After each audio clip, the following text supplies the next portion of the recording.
नमस्कार, मैं हूं आपके साथ अग्रिमा जादौन और आप देख रहे हैं मिलत टाइम्स।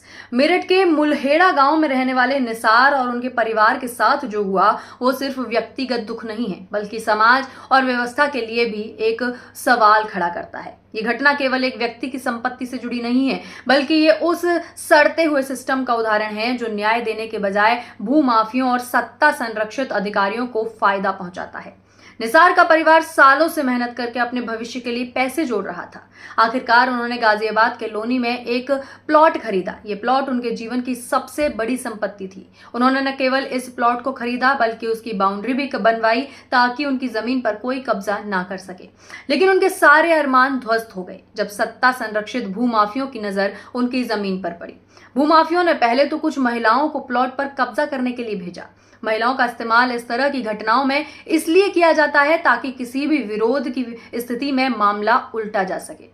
ये एक पुरानी चाल है जिसमें महिलाओं को आगे कर दिया जाता है और अगर कोई उन्हें रोकने की कोशिश करता है तो उन पर महिला उत्पीड़न के आरोप लगा दिए जाते हैं। लेकिन इस बार प्लॉट के पास रहने वाले मोहल्ले वासियों ने हंगामा किया और भूमाफियों का ये प्रयास विफल हो गया। लेकिन ये इस घटना की सिर्फ शुरुआत थी। भूमाफियों ने हार नहीं मानी और निसार और उनके परिवार के लिए अब असली परेशानी शुरू हो गई। इस घटना में सबसे चौंकाने वाली बात यह रही कि जिस पुलिस ने निसार को न्याय मिलने की उम्मीद थी वो भूमाफियों की तरफ खड़ी नजर आई। इस घटना में पुलिस ने कार्यवाही तो की लेकिन ये कार्यवाही भूमाफियों के खिलाफ नहीं बल्कि निसार के परिवार के खिलाफ ही कर दी।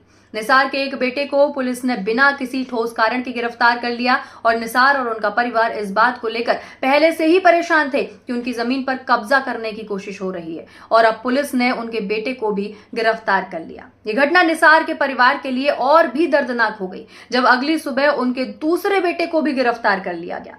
पुलिस ने निसार के दोनों बेटों को गिरफ्तार कर चालान कर दिया। ये घटना निसार के परिवार के लिए न केवल आर्थिक नुकसान का कारण बनी बल्कि उनका विश्वास भी टूट गया। पीड़ित निसार की फरियाद तो मौजूद है, उनके पास वीडियो भी है जिसमें वह अपनी आप बीती सुनाते हैं। लेकिन सवाल यह है कि कौन उनकी बात सुनेगा? क्या उत्तर प्रदेश सरकार और पुलिस महकमा जो आम जनता की सुरक्षा के लिए जिम्मेदार है वो पीड़ित की बात सुनेगा या फिर ये मामला भी उन मामलों की तरह दबा दिया जाएगा? गाजियाबाद के लोनी इलाके में भूमाफियों का गहरा प्रभाव है। भूमाफिया जिन्हें राजनीतिक संरक्षण प्राप्त है यहाँ के आम नागरिकों की संपत्तियों पर नजर गड़ाए बैठे रहते हैं। वो न केवल संपत्तियों पर कब्जा करने की कोशिश करते हैं बल्कि इसमें प्रशासन और पुलिस का भी सहयोग लेते हैं। इस मामले में भी ये साफ तौर पर नजर आता है कि भूमाफियों को पुलिस और प्रशासन का संरक्षण प्राप्त था। यही कारण है कि जब निसार के परिवार पर हमला किया गया तो भूमाफियों के खिलाफ कोई कार्यवाही नहीं की गई। उल्टा पीड़ितों के ही परिवार के सदस्यों को गिरफ्तार कर लिया गया, वो भी एक के बाद एक। इस घटना ने एक बड़ा सवाल खड़ा कर दिया है कि क्या गरीब और मेहनती लोग कभी न्याय पा सकेंगे? क्या उनके अधिकारों की रक्षा होगी या फिर ये भूमाफिया और पुलिस का गठजोड़ हमेशा ऐसे ही चलता रहेगा?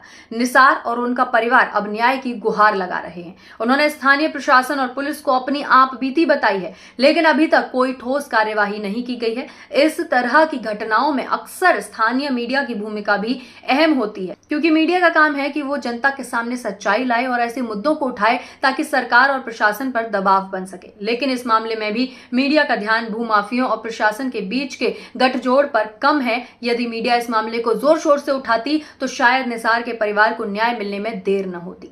इस घटना में एक और महत्वपूर्ण पहलू यह है कि निसार के परिवार को केवल प्रशासन से ही नहीं बल्कि भूमाफियों से भी लड़ाई लड़नी है। लेकिन इस लड़ाई में वो अकेले नहीं है। मोहल्ला वासियों ने पहले ही भूमाफियों के खिलाफ हंगामा कर उनके प्लॉट पर कब्जा नहीं होने दिया। अगर जनता एकजुट होकर इस अन्याय के खिलाफ आवाज उठाए तो सरकार और प्रशासन पर भी दबाव बनेगा कि वो इस मामले को गंभीरता से लें। निसार का परिवार अभी भी न्याय की उम्मीद में है। वो चाहते हैं कि उनके प्लॉट पर कब्जा करने की कोशिश करने वालों के खिलाफ सख्त कार्रवाई हो। साथ ही वो ये भी चाहते हैं कि पुलिस द्वारा उनके बेटों को गलत तरीके से गिरफ्तार किए जाने की भी जांच हो और उन्हें न्याय मिले। ये घटना केवल निसार और उनके परिवार की नहीं है बल्कि ये उन हजारों लोगों की कहानी है जो अपनी मेहनत की कमाई से संपत्ति खरीदते हैं लेकिन भूमाफियों और भ्रष्ट प्रशासन की वजह से उन्हें न्याय नहीं मिल पाता। अब देखना यह होगा कि क्या उत्तर प्रदेश सरकार और पुलिस इस मामले में कार्यवाही करती है या फिर ये मामला भी उन मामलों की तरह ठंडे बस्ते में डाल दिया जाता है। मेरठ के मुल्हेड़ा गांव के निसार और उनके परिवार की कहानी उन लाखों लोगों की आवाज है जो भूमाफियों और भ्रष्ट पुलिस तंत्र का शिकार होते आए हैं।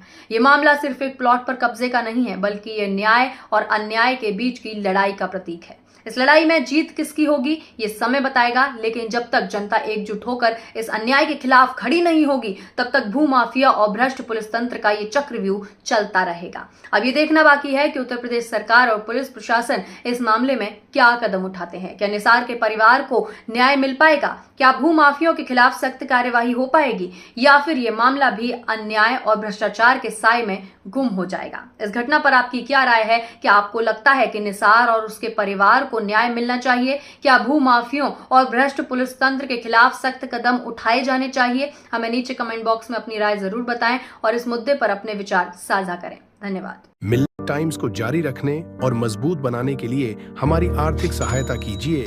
ये एक आजाद मीडिया हाउस और कमजोरों की आवाज है। आप हमें देखें, सुने, पढ़ें और हर महीना ज्यादा नहीं, सिर्फ 100 रुपए से मदद करें। डिटेल्स डिस्क्रिप्शन में मौजूद है।